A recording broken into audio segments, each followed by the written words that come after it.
G7 foreign ministers are meeting in Japan as we speak. And they're making dramatic statements. They're issuing threats. They say Russia will be slapped with more sanctions and countries that help Russia will face consequences. But it all sounds hollow when you look at how Russia is faring. It has found ways to bypass sanctions. Russia has proved that it doesn't need the West to trade. Let me tell you about Moscow's latest win. This came in Bangladesh. Dhaka wants to do business with Moscow and they're ready to pay Moscow in the Chinese Yuan. So Bangladesh will make payments to Russia in the Chinese currency. They've bypassed the dollar. And we're talking about a major payment here, worth some $300 million. It will be denominated in the yuan. Do you know what this payment is for? A nuclear power plant.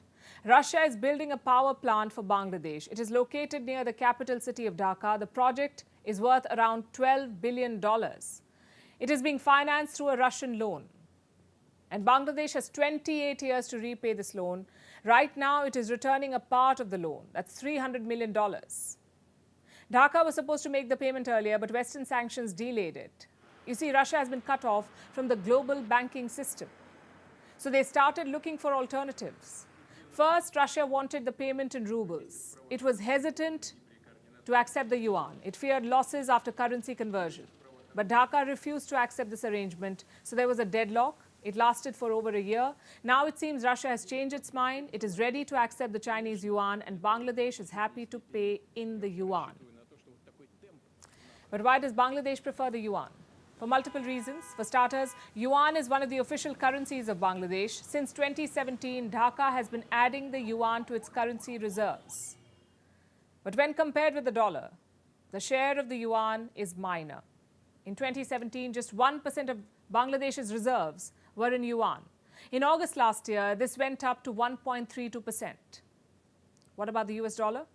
Its share has declined over time. In 2017, 81% of Bangladesh's reserves were in the greenback, 81%. In 2022, this went down to 75%. So while the shift is minor, it is still significant. Dhaka has started to like the yuan. In September last year, the Bangladesh Bank issued orders. This is the Central Bank of Bangladesh. It issued instructions for all commercial banks in the country. It said they could maintain accounts in the yuan, also settle cross-border transactions in the Chinese currency. Last month, Dhaka made another move.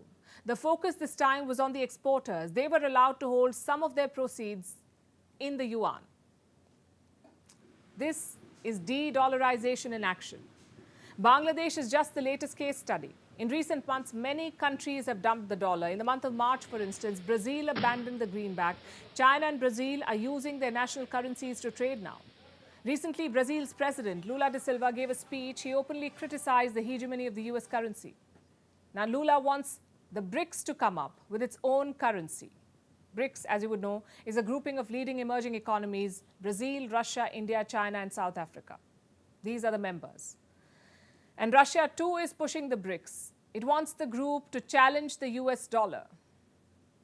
Now, Bangladesh's move may give this push a new momentum. It only confirms what the world already knows, that Russia is not a pariah state. It has a place in the global economy, and it remains an important player. The West may not want to do business with Russia, but there are other countries who do.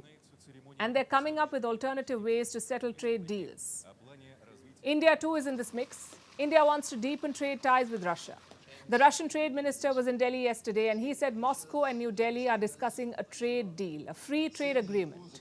It could be in the works. India is a key buyer of Russian oil. It also buys key defense supplies from Russia. And this is likely to continue. Then what is the need for a trade deal now? Well, Russia is interested in buying several Indian goods. Reports say their wish list includes more than 500 products from India. So a Russia-India trade deal will make these purchases easier. It will also accelerate the pivot away from the US dollar.